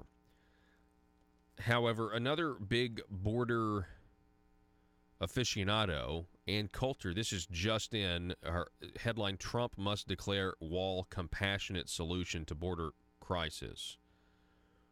John Binder, writing ahead of his Oval Office address at the southern border, New York Times bestselling author and populist conservative columnist Ann Coulter said President Donald Trump must make the case to the American people that the border wall is that makes sense. The border wall is the compassionate solution to stop wage-crushing illegal immigration. Okay, that makes more sense. I was misreading the headline. Excuse me, I'm kind of sniffing today, a little under the weather. Yeah, that's exactly right. So if the Democrats want to have the moral argument, we should take it head on. The wall is immoral, they say. The wall is immoral. Well, if the wall is immoral, why are the Democrats also for border security? They have now said this, that the wall is immoral. The wall is racist. If that is what their position is, isn't border security immoral? Isn't racism immoral? Or, I'm sorry, isn't border security and the wall both immoral? Like they're all racist and they're all immoral. I guess I don't understand. So this speech that President Trump is going to deliver tonight, I would expect it to be clear and concise, and I would expect that the president stays on script the best that he can, although, he does tend to ad-lib a little bit. But I think that's one of the ways he communicates. I think that's how he lets us know that, he's the one that's actually, in charge of communicating these ideas. But anyway, it's going to be interesting to see, will he or won't he? Will he declare national emergency? He's got the authority to do it. It will get tied up in the courts. We know this. We know it'll get tied up in the courts, but we've got a caravan. We got a new caravan that's coming up. At the very least, the Democrats claim it's a humanitarian crisis, right? Well, one of the ways to stop the humanitarian crisis is to make sure that people know that they're not getting in. I mean, that's going to stop people from coming if they know there's no chance of getting in. So let's, I don't know, man. This is not rocket science. This is a basic civilization concept that you have borders. This is a basic responsibility of the government. It's a basic responsibility of the President of the United States. And while the leftists are lecturing us on pronouns, and while the leftists and the Democrats and the neo-Marxists are creating new rights, a Green New Deal, the right to health care, while they're creating all these new responsibilities that the government should pay for or already is paying for, we abdicate a basic tenet of government, which is to control who gets to come here and who doesn't get to come here. It's crazy. It would be one thing if we had unlimited resources, but we don't. We don't have unlimited resources. That's the whole reason different countries exist, by the way. A lot of people are craving a utopia. A lot of people recognize injustice. They can see how things should be, but they don't know how to reconcile the world they live in because it's really a theology question. That's all the time that we have for today. My name is Paul. This is Conduit News Radio. You can find out more at conduitnews.com. Get the podcast, get the video archives. It's all free. I would love for you to go to our YouTube channel, Conduit News, and subscribe. Click the little bell for notifications. It will really help us get the news out when the Arkansas General Assembly convenes Monday, January 14th. We will see you tomorrow. We'll be here with bells on, 6:05. Arkansas, be safe.